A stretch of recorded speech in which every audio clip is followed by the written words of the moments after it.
How often do we question the influence of Satanism on our society? It's a question that might seem outlandish to some, but it's a topic that warrants our attention. Satanism, a term that often conjures images of darkness and evil, has a more complex history and set of beliefs than many might think. Its presence, subtle or overt, influences our society in ways we may not even realize. Join us as we delve into the history, beliefs, and dangers of Satanism. The roots of Satanism stretch back to ancient times. The inception of Satanism is shrouded in mystery, but it's believed to have originated from early pagan traditions where the concept of a devil or evil entity existed. The first recorded instances of Satanism, however, can be traced back to the Middle Ages in Europe. During this period, the world was in the throes of the Inquisition, and those who didn't conform to Christian beliefs were often branded as devil worshippers and persecuted. This was the first time Satanism was seen as a rebellious response to the dominant religious order. Fast forward to the Enlightenment, an era of reason, science, and skepticism. Here, Satanism took on a new form, one more philosophical than theological. It was during this time that key figures like Anton LaVey, the founder of the Church of Satan, began to emerge. LaVey's brand of Satanism, known as LaVeyan Satanism, rejected the idea of supernatural beings and instead embraced Satan as a symbol of individualism and liberty.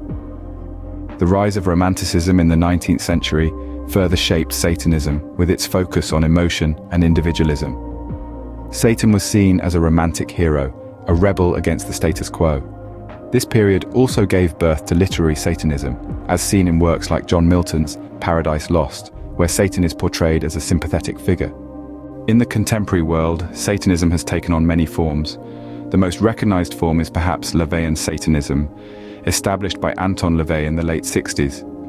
Rooted in atheism, it rejects the existence of supernatural beings and instead champions the individual's power and will.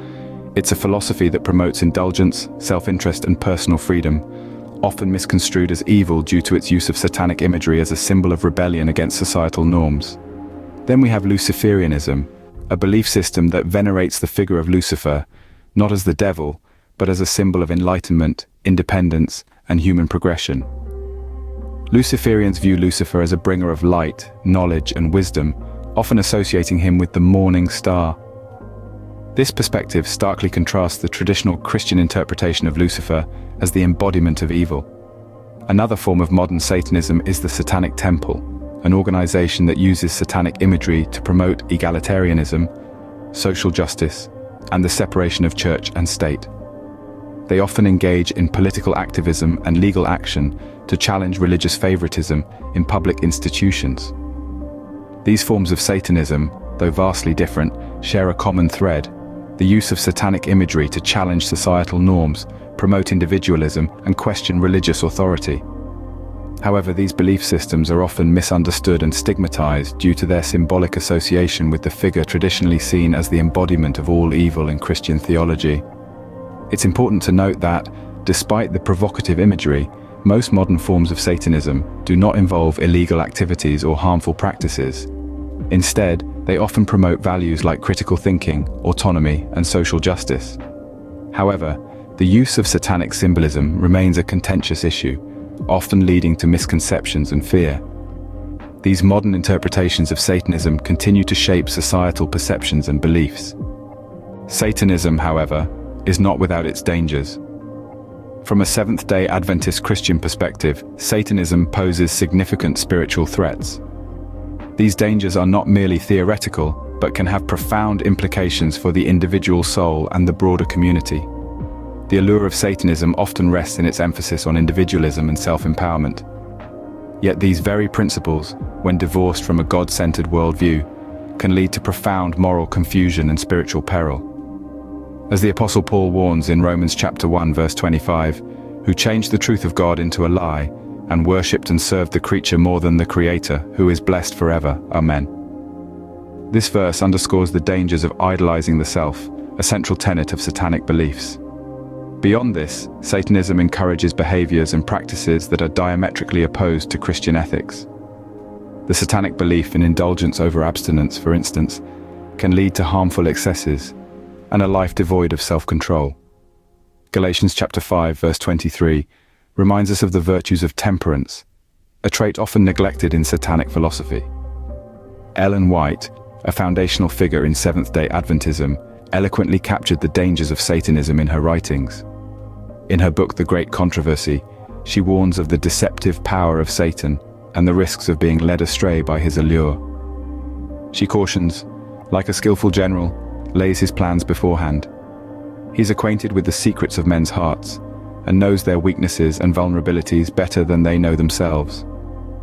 The dangers of Satanism are not confined to the spiritual realm. Evidence suggests that the embrace of satanic beliefs can lead to social isolation, psychological distress, and even legal troubles. These are real and tangible dangers, not to be dismissed lightly. In conclusion, Satanism, with its emphasis on self-worship and indulgence, poses significant dangers from a Seventh-day Adventist Christian perspective. The words of the Bible and Ellen White offer powerful reminders of these risks. These dangers serve as a stark warning against the influence and practices of Satanism. As Christians, how should we respond to the influence of Satanism? This question presents a challenge, yet also an opportunity for reflection and growth. The Bible, in the book of Ephesians chapter 6 verse 12, reminds us, "For we wrestle not against flesh and blood, but against principalities, against powers, against the rulers of the darkness of this world, against spiritual wickedness in high places." This verse underscores the fact that the battle is not against individuals who identify as Satanists, but against the spiritual forces that they represent. In engaging with Satanism, it's essential to remember the teachings of Jesus Christ. He taught us to love our neighbors as ourselves, and this includes those who follow different spiritual paths. We should not shun or fear Satanists, but engage them with compassion, understanding, and respectful dialogue. Ellen White, in her book, The Great Controversy, wrote, "God's love for his children during the period of their severest trial is as strong and tender as in the days of their sunniest prosperity." As Seventh-day Adventist Christians, we are called to exemplify this love, even in our interactions with those who follow paths that we believe are misguided. It's also crucial to remember that our faith is not passive. We have a responsibility to share the light of Christ's teachings with the world. In doing so, we must avoid harsh judgment or condemnation. Instead, we should approach these discussions with humility, patience, and kindness, keeping in mind the words of Proverbs chapter 15 verse 1, which states, "A soft answer turneth away wrath, but grievous words stir up anger." While we may find the beliefs and practices of Satanism deeply unsettling, we must remember that Jesus himself sat with sinners, showing them love and compassion. We should do the same while steadfastly holding on to our faith and beliefs. In conclusion, our response to Satanism should be one of love, understanding, and unwavering faith in the teachings of Christ. This response not only aligns with our Christian values, but also fosters a more compassionate and understanding world. In conclusion, Satanism's influence on society cannot be denied. We've journeyed through time, tracing its origins and evolution, observing its practices and beliefs. It's clear that Satanism, whether in its traditional or modern forms, is more than just a fringe belief system. It holds sway in corners of our world, shaping minds and lives in ways we might not immediately recognize. We've examined the dangers that Satanism poses. It challenges the very foundation of our Christian faith, urging us to question the goodness of God and the sanctity of his creation. It promotes a worldview that is diametrically opposed to the principles of love, humility, and selflessness that are the heart of our faith. But let's not forget, it is not our place to judge or condemn. Instead, we're called to respond with understanding and compassion. Our task is not to shun or ostracize, but to engage in dialogue, to listen and to learn. It is through this exchange of ideas that we can hope to dispel misconceptions, foster understanding, and ultimately illuminate the path back to God. In this complex tapestry of beliefs that is our world, we are but threads of understanding weaving together the fabric of unity. So let's strive for discernment and wisdom in navigating these challenging waters. Remember, as Christians, we are called to love and understand all, even those who hold beliefs contrary to our own.